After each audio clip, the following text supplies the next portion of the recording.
All right, let's get started. So I put the sources in the chat. I'll put them in again in another couple of minutes.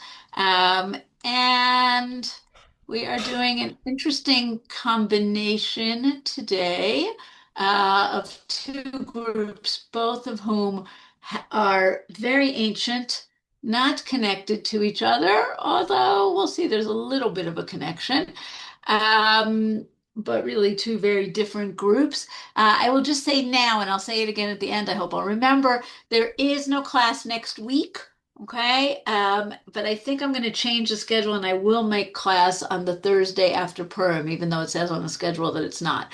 And that next class we will do, I know a few people asked me, they want to do the Druze and other groups like that. That's what we're going to do in the next class. But this class, we are doing two interesting and unusual groups.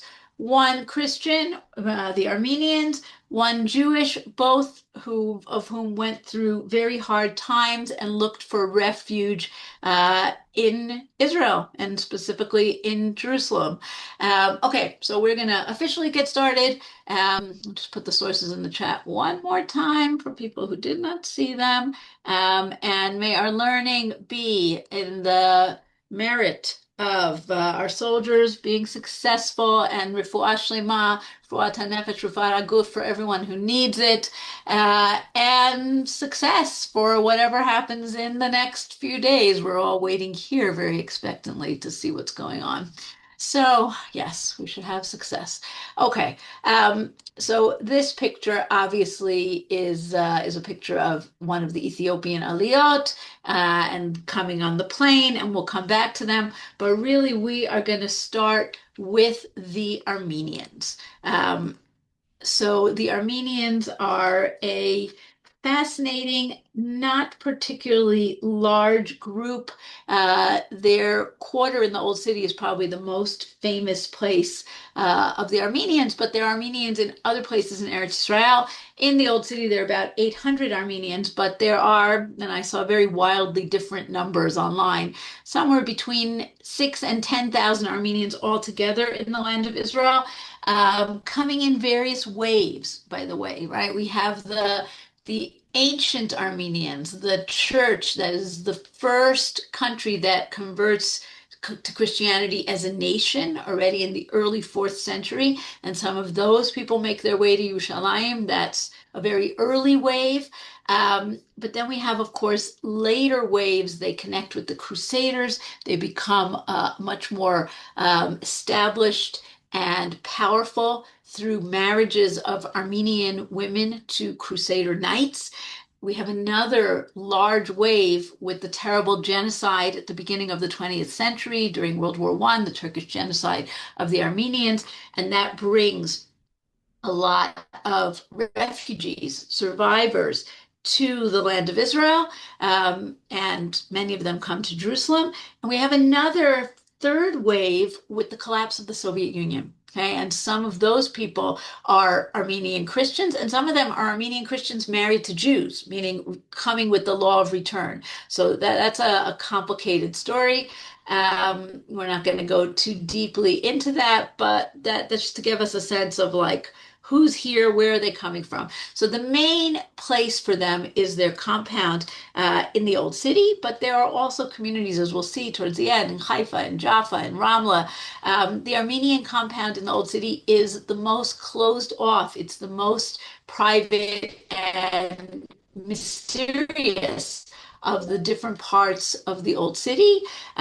Really, today there's actually a fantastic new museum. If you look at the map here, right, you could see there is a museum here, and you can walk in. You can also go into the church. But most of the Cathedral of St. James, most of the Armenian quarter is off limits. It's for the residents of the quarter who are either connected somehow to the church or are from families of the refugees of the original, right? The ones who came at the beginning of the 20th century. But we're going to take a peek inside the Armenian quarter. So first, to understand a little about the Armenians and where they come from and who they are. Okay, so Armenia, all the way over here to the east of Turkey. again, we said they converted to Christianity very early on. They have a very early connection to Jerusalem. In a lot of ways, the Armenians are similar to the Jews. They have this deep connection to Jerusalem. They have a base in Jerusalem. They have a vast diaspora all over the world. There are about 11 million Armenians in the world today. Only 3 million of them are in Armenia. Okay, and of course, our other terrible similarity is the genocide. Okay, between 1915 and 1923, the Turks murder 1.5 million Armenians. A very, very difficult point for the Armenians in the land of Israel and the state of Israel is that the state of Israel, like the United States of America, does not officially recognize or commemorate the genocide. And this is partly because of complicated Middle Eastern politics. At a certain point, that point is no longer, Turkey was one of our few allies in the Middle East. So we didn't want to get them angry, even though modern Turkey and the Ottoman Empire are not the same thing. But still, today, when our relationship with Turkey is not exactly wonderful, we still do not acknowledge genocide, and that is a very difficult thing for the Armenian community, understandably. Um, the focal point of the symbol, the national symbol of the Armenians is Mount Ararat, which today is under Turkish control and has very little access for Armenians. But the mountain is their national symbol. They believe that Tevat Noach, right? It was landed on top of Ararat. That's their, it's a very important place for them. There even is an opinion that the hats of the priests are meant to resemble the pointy peak of Ararat. And when you go to see their fabulous church in the Armenian Quarter, Church of St. James, you can see that the entryway, okay, the gate here is also kind of pointy and peaked. Okay, so that's also echoing Ararat. James, there are two Jameses. Okay, there's James, the brother of Jesus, who, according to tradition, was the first bishop of Yerushalayim, of Jerusalem, of the Church of Jerusalem. There's also James, the apostle of Jesus. He's called James the Greater, and he's buried in Spain. If you've ever heard of the Camino de Santiago de Compostela, right? This pilgrimage route that you take, you're going to the great church of Santiago, Saint James, Santiago. The church here is a church that has a lot of riches.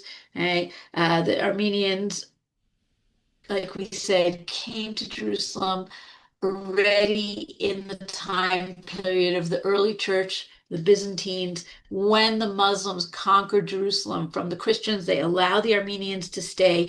And when the Crusaders come and take over from the Muslims, the Armenians really solidify their place, and they have a lot of wealth and a lot of property. A lot of times people say, well, how come the Armenians have their own quarter?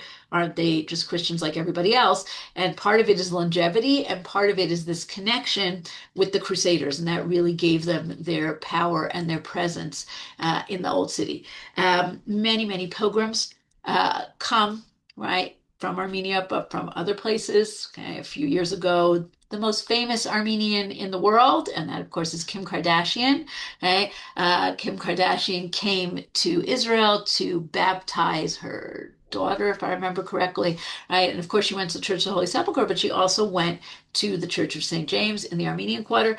Other less famous pilgrims also come. And one of the things that the Armenians do is they make these ceramic or stone imprints. They're called kachkars, right? And they put them as like a way to show that they were here. They give a donation of money, and they put some kind of a print on the walls, usually not done by them, but by an artist. Somebody mentioned Armenian pottery. We're going to see the story of the Armenian pottery. But in the 18th century, the church was not as rich as it had been in the past or would be in the future. And so the patriarch, whose name was Gregorius, he travels around Armenia wearing chains. And this was, I guess, an attention-getting way to get some donations. And he gets donations, and they build the wall. That's the wall around the quarter today. And then they bring back these tiles brought back from Kütahya, which is the center for Armenian ceramics in Turkey, and they use them to decorate the church. We're going to come back to Armenian ceramics in a little while, but one of the really interesting Armenians, and we said, right, this large and widespread and wealthy diaspora.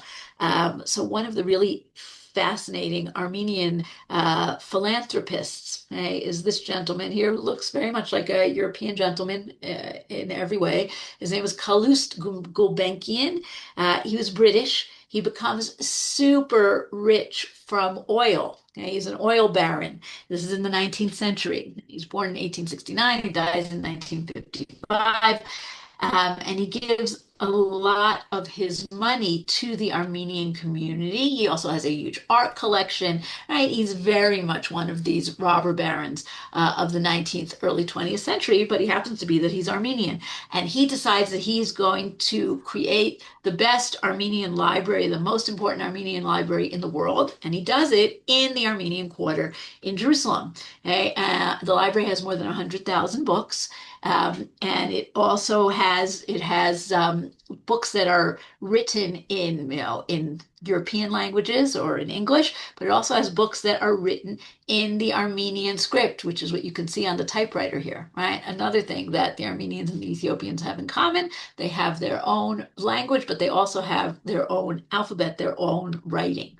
Um, okay, probably the most famous thing about the Armenians is the story of the ceramics.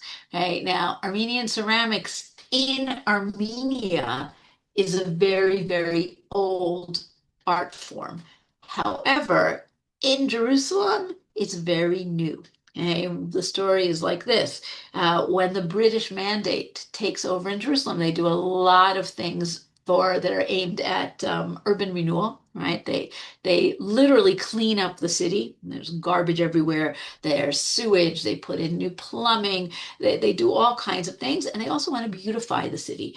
And at this time in England and in other places, there's something called the arts and crafts movement, right? We want to go back to all of these traditional crafts that different people did. And the governor of Jerusalem, his name is Ronald Storrs, he travels to Armenia, to this area of Kütahya where the ceramic tiles are made. And he comes and he says, I want to bring some ceramic tile artists to Jerusalem. The original idea is to restore the tiles on the Dome of the Rock. That's what he wants to do, the beautiful ceramic tiles. Now, this is happening in the 1920s, and this is mamash right after the Armenian genocide. So you can imagine that there are families who will say, not such a terrible idea to move, to relocate. And he brings three different families. Okay? One is the Ohanessian family. This is David Ohanessian over here. He also brings the Balian family and the Karkashian family. And the original idea of restoring the tiles on the Dome of the Rock, it doesn't happen. The Muslims are not crazy about Christians working on the Dome of the Rock, so it doesn't happen. But the artists stay and they open up workshops and they do incredibly beautiful work. David Ohanessian, in particular, works on the new museum that the British built, the Archaeology Museum, the Rockefeller Museum, which is one of the most beautiful buildings in Jerusalem, designed by a British architect. But they brought in Ohanessian to do the tiles in various places. So at one end of this gorgeous courtyard is a room that has these incredibly ornate and beautiful tiles. Um, and the family stuck around. And today there is the Balian ceramic family on Derech Shechem. There is the Karakashians, Hagab Karakashian is in the Christian Quarter. Sandruni is another family. So today you can, well, first of all, you can walk through the Arab Shuk and you can see ceramics that if you look at them, you don't have to look that closely. You can see they're garbage, they're made in China. But if you go to the real stores, you could see the colors and the designs are super rich and very, very, very beautiful. So that's one of the legacies that the Armenians still have here in Jerusalem. But we have another very interesting legacy. The Armenians become some of the earliest photographers. Okay? Photography, of course, comes into the world in the middle of the 19th century. And some of the real pioneers of photography in the land of Israel are Armenians. So one of them, somebody who came before the genocide, somebody named Garabad Krikorian, comes to Jerusalem already in 1859, and he has the very first photography studio in Jerusalem on Rehov Yafo. You can see it here, Krikorian photography, and it's studio photography, and he's the very, very first one. A very different story is Elia Kavegian. Elia Kavegian came, he was able to escape. His family was murdered in the genocide. Somehow he, as a toddler, right, literally, he went through all kinds of crazy, terrible adventures until finally he's taken in as a 5-year-old by a Christian orphanage in Nazareth that took in a lot of the Armenian refugees, and you had to earn your keep. Right? When you became a teenager, you were apprenticed to somebody, and he was apprenticed to a photographer. Now, what that meant in practical terms was he schlepped around. They had those heavy plates, right? And he was the schlepper, but he was a smart guy. He was clearly a survivor, and he learned what to do. And he himself eventually opens up a studio for photography. He calls it Elia Photo, also on Jaffa Road. But 1948, War of Independence, he goes back to the Armenian Quarter. He has to close his studio, and he takes with him all of the plates and also the negatives, not just of the society photographs, right? That's interesting. The weddings, the portraits that people did, but on the weekends he would go and just take pictures all over Jerusalem, surrounding countryside, just for fun because he loved photography. And he stuck all these plates in his attic, in his home in the Armenian Quarter. In the 80s, he's already an old man. And his family's cleaning out the attic, and they find the plates and they say, well, Papa, what should we do with this? He says, oh, throw it out. It's junk. It's garbage. Right? Fortunately, they don't listen to him. They develop the pictures. They do a show of these pictures. It's so popular, people love it, that they make it into a book. And his son, and eventually his grandson, this is his grandson, who's also named Elia, opens up a store in the Christian Quarter which sells his prints. So you can go online and you can buy the book called, I can't see the picture in the back. It's Through My Father's Eyes, I think it's what it's called, Jerusalem Through My Father's Eyes. Amazing, amazing pictures. You can see the kotel from when people would not put notes inside the kotel, but they would actually write on the stones. Okay, you can see all sorts of places that today are built up in various ways. You could see Shar Shem before they excavated the lower part. It's amazing. So photography is definitely a very interesting profession that some Armenians went into. And finally, before we switch over from Armenians to Ethiopians, we do that very sharp switch. Just the Armenian communities in other places around the country. Um, there is an old church, a monastery in Ramla. Ramla does not have a very big community, but that's this picture over here on the left. It's the monastery of St. George. In Haifa, this is this church, the St. Yegia Armenian Church. Haifa has a large community. It has about 1,500 people down at the bottom in Wadi Nisnas. Many of them came as refugees from the genocide in 1948. Quite a lot of them left, fled Haifa, but some of them stayed. And today, like we said, the community has been added to by people coming from the former Soviet Union. And you also have an Armenian monastery in Jaffa, the St. Nicholas Monastery. That's the one here on the right. Today, it's actually down by the water, it's down by the port. For a long time, it was like barely hanging on. They made a deal with a real estate developer. The church was restored, but part of the building, this is this very good property right on the waterfront in Jaffa, part of the building was turned into apartments. So, interesting incarnations of ancient communities and ancient properties. Okay, and now for something completely different, as we like to say on Monty Python. Okay, Ethiopian Jews. Right, the Ethiopians, Ethiopia is a very old Christian country. It's second only to the Armenians as a country that converted as a nation to Christianity. So very, very early Christians. Um, but the Christians there were very influenced by the Jews. And it's a very interesting, I won't say a symbiotic relationship because there was a lot of war and battle and forced conversion and martyrdom on the part of the Jews, but there definitely it was a closeness. Um, the Jews there, the Jewish community used to be much more powerful, much stronger. We have stories of their rebellions against the Christians, and there even are legends that there were Jewish kings and queens in Ethiopia. The history of Ethiopia, such as it is, was really written by the Christians. The Jews didn't really have texts. So we have a lot of legends, we have a lot of oral traditions. We don't always know, okay?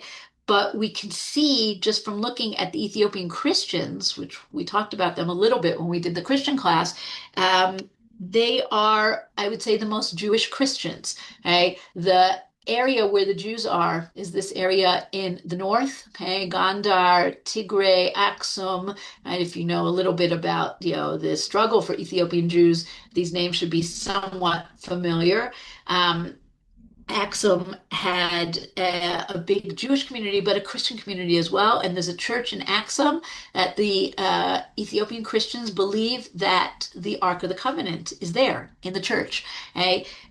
Ethiopian Christians have many Jewish-like customs. Okay, circumcision on the eighth day, certain elements of Shabbat, certain elements of Kashrut. So there was a lot of interplay between the two groups. But the Jews and the Christians see themselves as descendants of Jews. They see themselves as descendants of King Solomon and the Queen of Sheba. We'll come to that in a few minutes. But the Jews isolated themselves. They were a separate community. The Christians called them falashas, which is a derogatory term. It's not a term that they like to use, that they like to be called by. Basically, it means exiles or landless. But the Jews had a very Jewish name. They called themselves Beta Yisrael, the house of Israel. It's a very, very Jewish name. I brought the map because I'm guessing there are a few people like me who are not so sure about the map of Africa. Okay? And I just wanted us to see a few things. First of all, Ethiopia, not so far from the land of Israel, but also notice how close it is to Yemen, right across the Gulf of Aden, right? Not so far from Egypt. When we talk about the origins of the Jews of Ethiopia, those connections, right, between Yemen, perhaps Egypt, perhaps Jewish traders in Saudi Arabia, all of those are suggested possibilities for what's the origin of Ethiopian Jews. Okay, so a little bit timeline. And again, like we said, a lot of things are very questionable. So when we talk about origins, we'll talk about the Queen of Sheba and King Solomon, but we also have another story, right?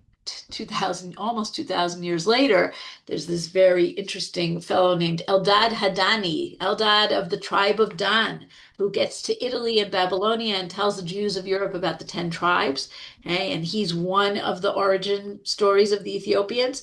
In the 16th century, we have an Egyptian and eventually land of Israel rabbi named the Radbaz, Rabbi David ben Zimra, who writes a responsum about Ethiopian Jews because he encounters slaves who were sold to Egypt who were Ethiopians. Uh, but really, the Ethiopian Jews are unique in that they were almost completely cut off from the rest of the Jewish world for millennia. Okay. And the first time that they really make contact and other people make contact with them is in the 19th century. Ironically, because Christians, Protestant missionaries come to Ethiopia, they try to convert the Ethiopian Jews to Christianity, and then the Ethiopian Jews realize, oh, but there are other Jews out there. And the Jews in the world realize, oh, but there are Jews in Ethiopia, right? And very soon afterwards, you have this emissary, Yosef Halevi, from Kiach, from the Alliance Israelite Universelle, going to visit Jews all over the diaspora, who goes to meet with the Jews of Ethiopia. And then you already have this, the floodgates are opened, right? And you have Ethiopian Jews who come, a few of them come to Jerusalem. We have questions and answers about them, beginnings of Aliyah, right? But very, very, very difficult. Already in 1860s, there's a failed attempt by Ethiopian Jews to come to Jerusalem. They are very cruelly suppressed and returned to Ethiopia, but there's this idea that maybe we could actually go to Jerusalem. Okay? And then only a century later, towards the end of the 20th century, do we have the Great Aliyot. Okay? Talk about numbers today. Okay? Today, Ethiopian Jews make up 2.3% of Israeli Jews, not of Israeli population, but Israeli Jews. Approximately 170,000 Ethiopian Jews. Of them, okay, 93,000 born in Ethiopia. The rest of them are Ethiopian parentage, okay? We'll come back to the modern towards the end, but I just wanted us to get an idea of where people live, okay? So the highlighted ones are either large numbers, okay? Netanya, Beersheba, okay? Rishon, Ashkelon, but the other highlighted are not as big numbers, but percentage of the population, right? Kiryat Gat, almost 12%. Kiryat Malachi, almost 14% of the general population. So that I think is also very interesting. Kiryat Gat, we're going to see, is a real home for Ethiopians. Is a very interesting project in Kiryat Gat. So you can see they are in a lot of different places. Largely in, there's a lot in the south, not necessarily in the most, wealthy cities, and they definitely are a poorer population, even though it's getting better, but they are a population that is on a lower socioeconomic scale than a lot of the other populations in Israel. Okay, so where do they come from? Who are they? Okay. So, what people always think about when they think of the Ethiopian Jews is the story of King Solomon and the Queen of Sheba. Okay. And in fact, Ethiopian Christians do trace themselves back to King Solomon. And if you know about Haile Selassie, right, the Lion of Judah, they see themselves coming from the tribe of Judah. Ethiopian Jews do not see this really. It's the Christians. But just to have it here, I just brought the pasuk here from Sefer Malachim, right? We have this great story of the Queen of Sheba coming to visit King Solomon's royal court, and it shows how powerful he was that he gets these visitors from so far away, and she brings him all his gifts, and King Solomon in turn gave the Queen of Sheba everything she wanted and asked for, in addition to what King Solomon gave her out of his royal bounty. Then she and her attendants left and returned to her own land. The Christian Ethiopian tradition is that when he gave her everything she wanted, one of the things she wanted was a child. And she comes back to Ethiopia and she has a baby, and everybody looks at this baby and they say to her, it's a great medrash, they say, Minalach, right? It's the Aramaic. Minalach, from where is that? Okay? And she calls the baby Menelik. That's the first king of Ethiopia. So that's this great tradition of the Christians. But the Ethiopian Jews have a different tradition, and that is that they are from the tribe of Dan. Okay? They see themselves as coming from the tribe of Dan. Just before we read Eldad Hadani, other theories are that you had Jews who traveled, who came to Ethiopia, married locals, and stayed there and created a new community. So that might have been Jewish traders from Saudi Arabia. It might have been Yemenites, right, crossing the Gulf of Aden, coming into Ethiopia. It might have been Jewish soldiers from Elephantine in Egypt. All sorts of reasons why Jews might end up in this country, marry local women, and stay on. Okay? But the tradition is that these are people who are coming from the tribe of Dan. And the story that we have that came to Europe is this guy, Eldad Hadani. Eldad Hadani is one of these fascinating people that show up in the Middle Ages coming from far, far away, right? And it's not quite clear. Are they charlatans? Are they real? What's their story? Right? But he comes and he speaks only Hebrew, and he says he's coming from across the river Sambation, and he tells the story of his people. Right? So I just brought you a piece of it. If you're into Eldad Hadani, he's a fascinating guy. Right? We have received from each other that we are the children of Dan. We're first in the land of Israel, dwelling in tents, and there was not among all the tribes of Israel such mighty warriors as we.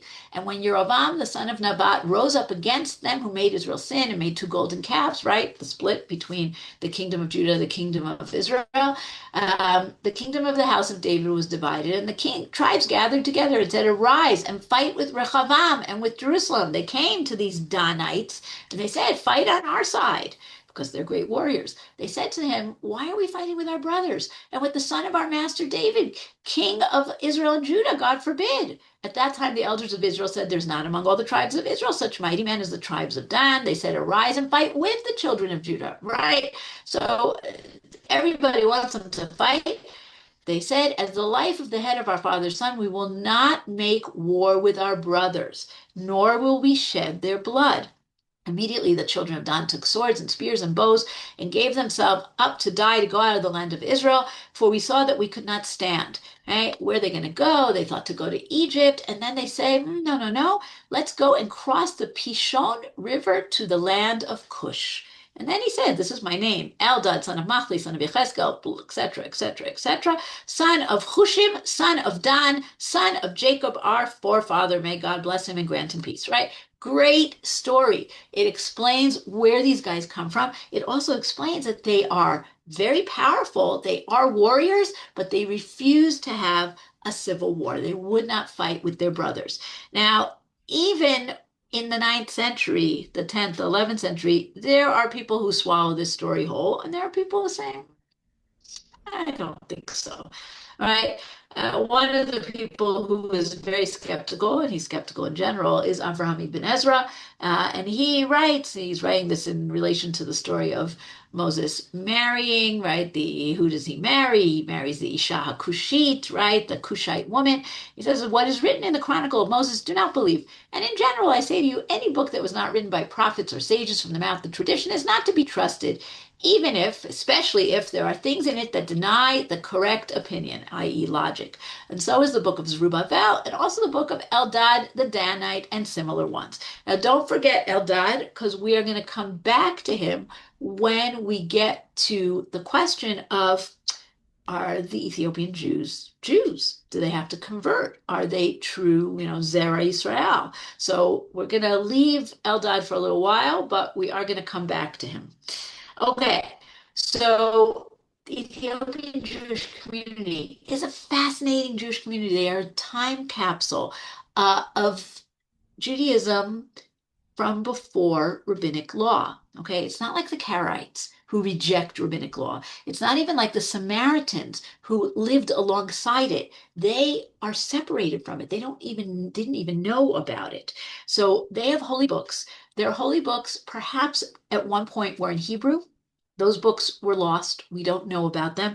And all their holy books today are written in Gez. Okay, Gez is a script. It's also the liturgical language and script for the Christians. This is not the spoken language of Ethiopian Jews. Their spoken language is Amharic, but Gez is the language that the holy books are written in.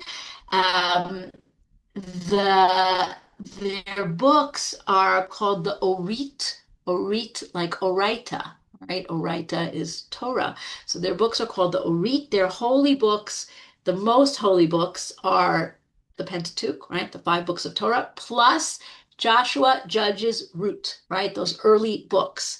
And they call all of that together the Orit, but they also have all the other books of Tanakh. They also have some books of the Apocrypha, right? Books like Jubilees, like Enoch, that the Christian church had, and they sort of converted, right? They kept them for themselves.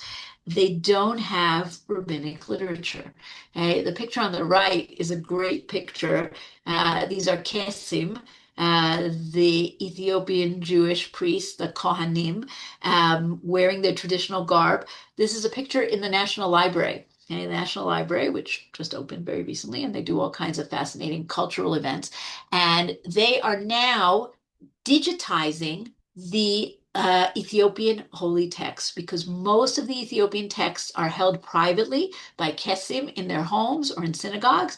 And the National Library wants to have copies, so they can't take the actual books, but they're digitizing, they're scanning all of these books. And this was an event that they did in the library with the Kesim reading from the Orit. So it's just one of the ways that we're trying to bring this culture into Israeli culture. Um, Now, probably the most well-known thing about Ethiopian Jews is the journey to the land of Israel, the very, very difficult journey that they had to make. I put the song here. I'm not going to play it right now because I don't think we have enough time. But if you've never heard the song, and you have the lyrics in the source sheets also. This is the lyrics translated, but you could see them in Hebrew also. This is a song that was put to music by someone named Shlomo Gronich, who worked with an Ethiopian children's choir, the Sheba choir, and they made an entire album. Some songs in Amharic, some songs in English, not in English, sorry, in Hebrew, all about the Ethiopian Jewish experience. This is a beautiful and unfortunately heartbreaking song about the journey and and we know that the journey was very difficult. They had to travel through the desert. Israel did not have diplomatic relations with Ethiopia. They connected through the Mossad to Sudan. They had to travel through the desert to get to Sudan, wait in camps there, and only then be either airlifted or brought by boat across the Red Sea to the land of Israel. And the journey was very, very, very terrible, and thousands of people died on the way.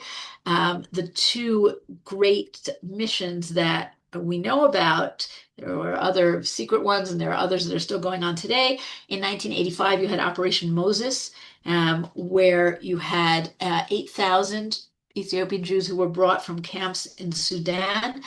And in 1991, we had an even larger operation called Operation Solomon. That's what this picture is over here, where there was a rebellion. There was great damage, great danger to the Jews. Mengistu, who was the dictator who was being deposed, made a deal. He got money and shelter in America in exchange for a very, very, very rapid immigration. 14,400 Jews airlifted out in 34 hours. Okay, brought unbelievably May 24th, 1991. There's been a lot told about this story. It's amazing stories. But one of the pieces of the story, I don't know, some people might have seen, there was this great movie on Netflix, which was somewhat fictionalized, Red Sea Divers Resort, right? Telling part of the story of the Mossad and how they set up this fictional resort so that they could connect with the Ethiopian Jews and bring them. But one of the criticisms of the movie was that it didn't emphasize the role that Ethiopian Jewish activists played. They pictured, the Israeli, the Mossad, they came in to save the Ethiopian Jews. But there was a lot of activism on the part of the Ethiopians themselves. And one of the big activists was this gentleman here, Farid Aklum, who who was a teacher. He was a teacher in Gondar and in Tigray, but eventually he was compromised. He had to escape to Sudan, and he understood that this was a way to get Jews out. And he worked with the Mossad to direct Jews to Sudan to get them out. So it's really an unbelievable story. I'm telling it very much in kind of abbreviated form, but it's something that is definitely worth knowing more about. But as we said, there were many, many who died on the way. It was a very, very difficult aliyah. And not so long ago, Israel decided that in the national place of memorials on Mount Herzl, they were going to create a memorial for the Ethiopian Jews who died on the way to Zion in Yerushalayim. Right, you can see the inscription over here. It's very beautiful. יזכור עם ישראל את בניה ובנותיה של הקהילה היהודית באתיופיה, גברים ונשים זקנים וטף, מאות ואלפים במספר, שחרפו את נשם כשקמו וצעדו אל ארץ אבותיהם לציון וירושלים, אך לא עמדו להם כוחם וגבורתם ולא זכו להגשים את משאת נפשם. And this is to remember the hundreds and the thousands who sacrificed their lives to come to the land of their forefathers. They were not able to fulfill this dream and this desire. Yehi zichram zachor lanetzach b'kirbeinu. Right, we should always remember them. Ba'alilot darkam ner l'ragleinu ad olam. We should always be inspired by what they've done. Oh, sorry. The memorial is a really unusual memorial. It's meant to look like a village in Ethiopia. You could see the round houses. And inside one of the houses, one of the huts, there are various stories. A story told by one of the Kesim, a story told by one of the activists who helped people to find the way to Sudan, a story told by a child, right, who says his father told him, woke him up in the middle of the night and said, it's time to go, we have to leave. And he said, but I have to take the cows out to the pasture. What's going to happen to the cows? Right? They're beautiful. And then, of course, there are these terrible, many, many, many slabs with names, many, many, many names of people who fell on the way. So the question of the halachic status of Ethiopian Jews. Okay, first of all, this was very, very important for the idea of Aliyah, because originally, in the 70s, the absorption ministry said, no, these are not Jews, and we don't have to do anything to get them out of Ethiopia. And the real champion of Ethiopian Jews was Rav Ovadia Yosef, Maran, Rav Ovadia Yosef, one of the great halachists, and he championed the Beta Israel. He said they are Jews, they must be brought out, and because of that, the policy changed. So there's two things going on here, right? Are they Jews by the law of return? Meaning, does Israel have to work to get them out of Ethiopia and bring them and help them?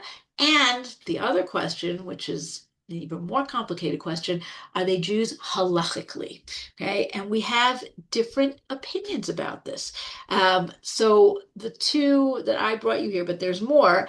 Rav Ovadia, 100% says Rabbi David ben Zimra in the 16th century believed Eldad Hadani, and I believe him too. Right? And therefore, if the Radbaz says that they are from the tribe of Dan, they are from the tribe of Dan. And there is no question that they are Jews, right? And this is what he writes here. And if so, in this manner, there was no clear evidence. There cannot be such evidence that they're not Jewish. After the Radbaz and the Ma'arik explicitly stated they are from the tribe of Dan without a doubt, who is this and who is this who could go against an entire community to reject them and cast a blemish on the holy people? For the chazakah of their Judaism is strong. Okay. And then he goes on and he says, just from the way they behave, it's so clear that they did not intermarry, that they have that they stay away from those who are not Jewish. All the more so since it is known that according to the custom of the Falashas, okay, that's what they were called in the 70s, anyone who needs to negotiate with someone who is not a fellow Jew will not be able to enter his house and family until he has immersed himself in the river. And as several truth tellers from the Falashas have testified before us, as they spoke, by the way, Misiach Lefi Tumam, right? This is a halachic idea that you just sort of mentioned it, by the way, and that's considered a very reputable testimony. So he says they were so careful to stay away from non-Jews that even if they had to have a conversation with a non-Jew, they would have to immerse themselves in the river, right? And he goes on and he says, we don't have to worry that they're mamzerim because really their kiddushin are not like our kiddushin, so they're never really married, so they're never really divorced, so it's not a problem. Right? Another another very important responsa is Rav Moshe Feinstein. So Rav Moshe Feinstein, towards the end of his life, 1985, he was asked about the Ethiopian Jews. He has a much more complicated answer. On the one hand, he is not at all clear that they are halachically Jewish. On the other hand, he has deep sympathy and love for them. So it's kind of long, but I think it's important to read it. Okay. Here as you requested, I have come to confirm what you wrote in my name a few years ago regarding the Falashas, which is known for what is written in the Red Baz, that they are considered Jews. But it is difficult to rely on this since it is not clear whether the Red Baz knew the reality about them well. Okay, we don't know if we should trust him. And it is also not clear, well, not that you don't trust him, but that maybe you just didn't know. It is also not clear whether their situation has not changed until our time. What's true in the 16th century is not necessarily true in the 20th century. That's a very halachic approach. However, listen to how he goes on. Regarding their Jewishness, we consider it doubtful. They must undergo conversion before they are allowed to come to the congregation. But before their conversion, there is a commandment to save them from destruction and danger. You have to save their lives. When there is doubt in life-threatening matters, we ease restrictions. Safek nefashot lekula.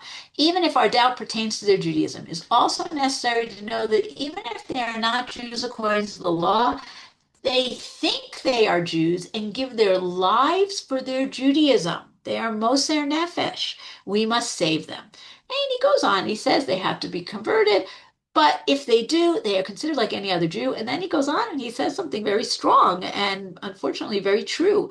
I was very sorry to hear that there are those who prevent them from being brought together in spiritual matters and cause them to be lost from the real Jewish religion. It seems to me they do so only because their skin color is black.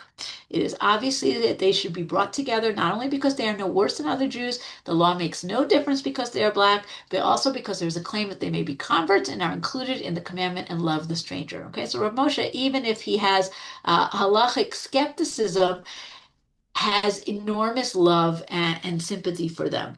So, bottom line, they are Jews by the law of return. There was a requirement that they should do what's called giur lechumra, which means that they should immerse in the mikvah.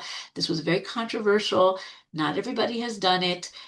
We're not talking about the falashmura, which is a different story. Jews who were forced to convert to Christianity, that's already getting into a different story. But this is the Beit HaYisrael that come to Israel. And here's where we get to a really fascinating part of the Ethiopian Aliyah. The Ethiopians had halakha. They had a whole halachic system. It is not the Talmudic halachic system.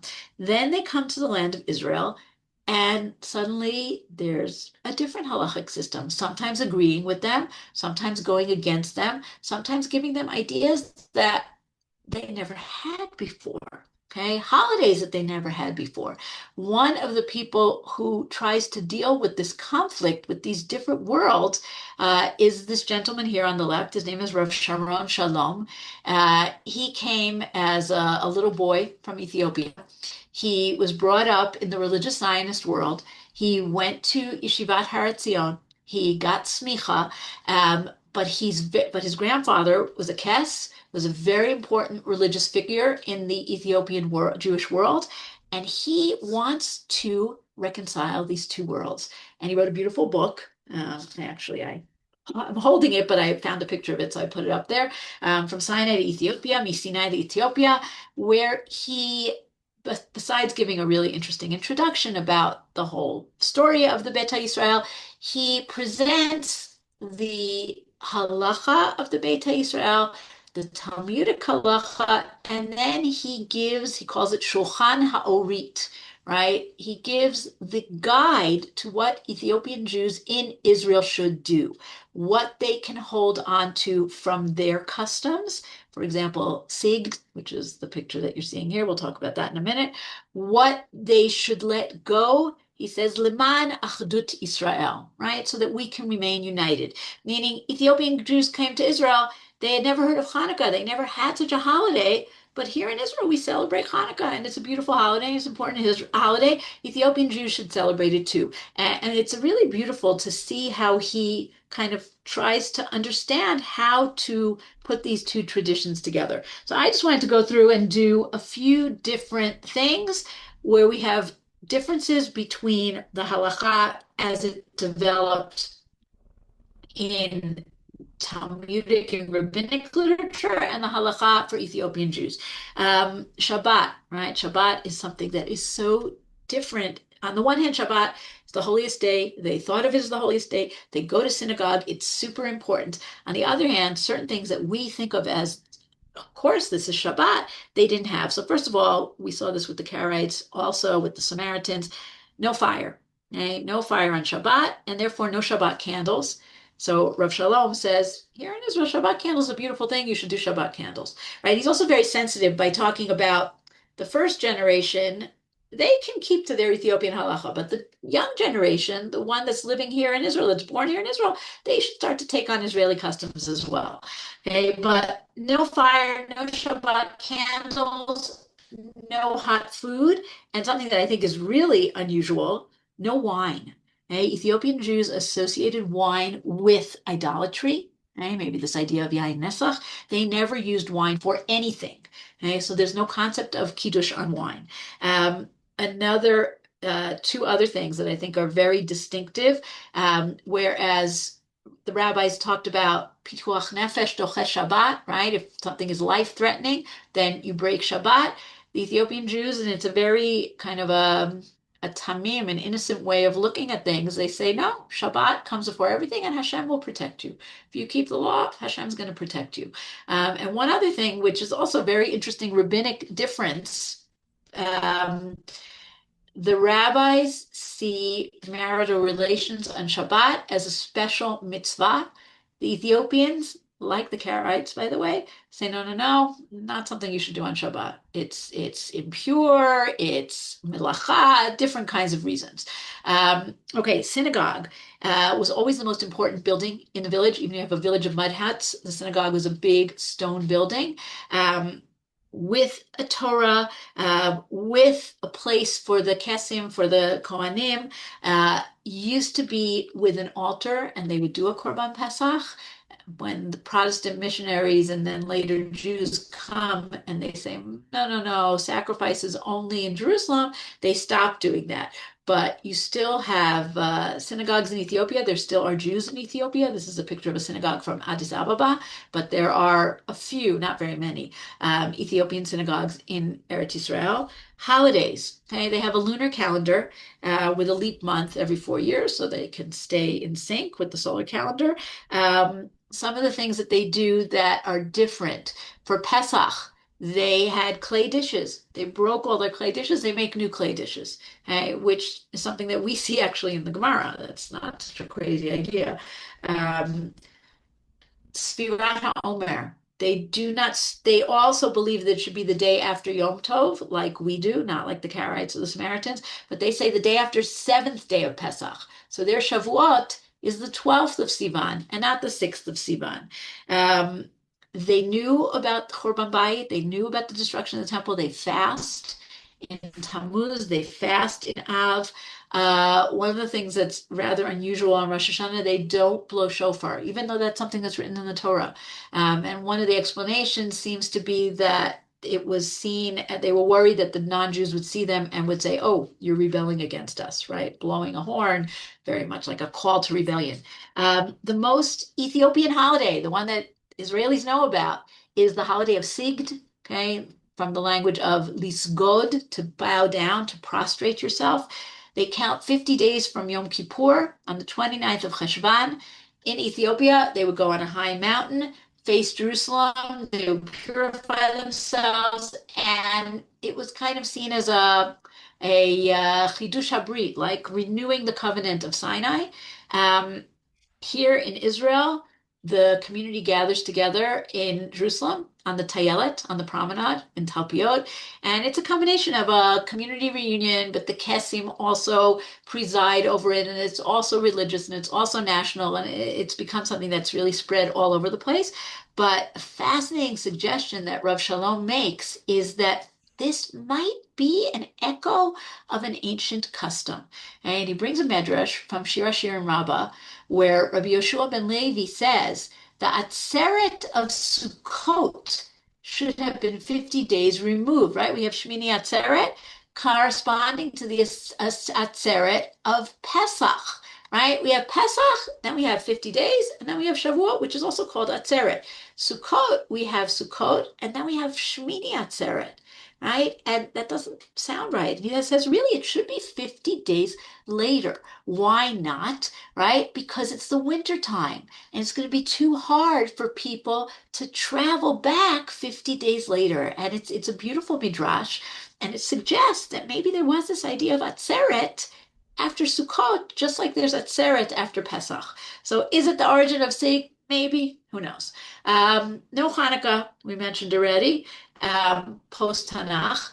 Fascinating. They have Megillat Esther. They do Tanit Esther. I was telling this to my son yesterday. Purim is his favorite holiday. I said, well, it's good you're not Ethiopian because all they do is the fasting, but none of the partying. Okay? They do 3 days of fasting at the same time as Esther did, meaning on Pesach, but they don't have Mishteh v'Simcha. They don't have parties. They don't have Su'udah. They don't have anything. Different explanations, right? Maybe also like the shofar, it's going to provoke the goyim, right? This is a holiday celebrating our triumphal, beating of the non-Jews. Maybe this should not be done in this world. Who knows? Okay. One of the things that is very different from Ethiopia is the idea of a woman during Nida, during her menstrual cycle. She has to be separate in a separate hut for the entire 7 day period. After that, she goes and immerses herself not in a mikvah. They didn't have mikvahot. Immerses themselves in the river. Okay. Obviously, this is not something that women will do in Israel, and Rav Shalom explains that this is not possible in our society, but it's something that they do. They did it in Ethiopia. Okay, the last few things I want to do are talk a little bit about the community today. Integration, right? Every immigrant population has had difficulty integrating into the larger Israeli culture. The Ethiopians, it's doubly hard because not only are they immigrants, but they look different. So they're going to look different even when they become completely Israeli. So it is not an easy integration. There is racism in Israeli society. It's better than other places, but I will not say that it doesn't exist.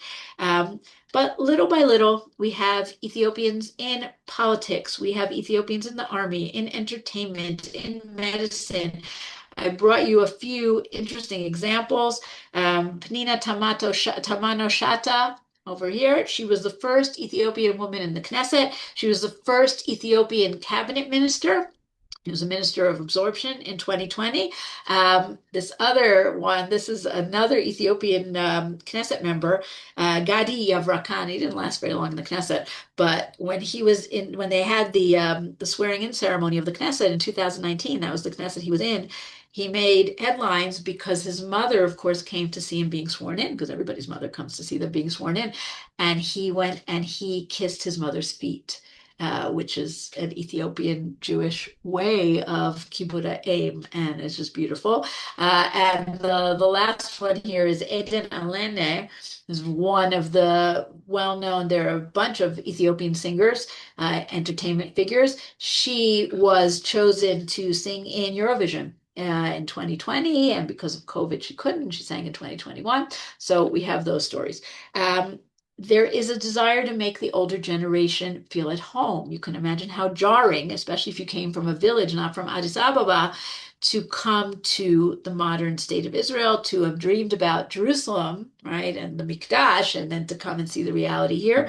One of the really beautiful projects is, we said Kiryat Gat has a big Ethiopian Jewish community, and they created a project that they call Beta Yisrael, which on the one hand, they have plots for elderly Ethiopians to come and to farm because that's what they're used to doing. They're used to growing their own food, and they can come and they can grow their own crops, to make their own food, to make the injera, to make the food that they know from home. But it's also a cultural center where people come from all over Israeli society, and the elders and other people can teach them about what it was like. They built mud huts, they do coffee ceremonies, they have all kinds of other things. It's a great place, very worth visiting.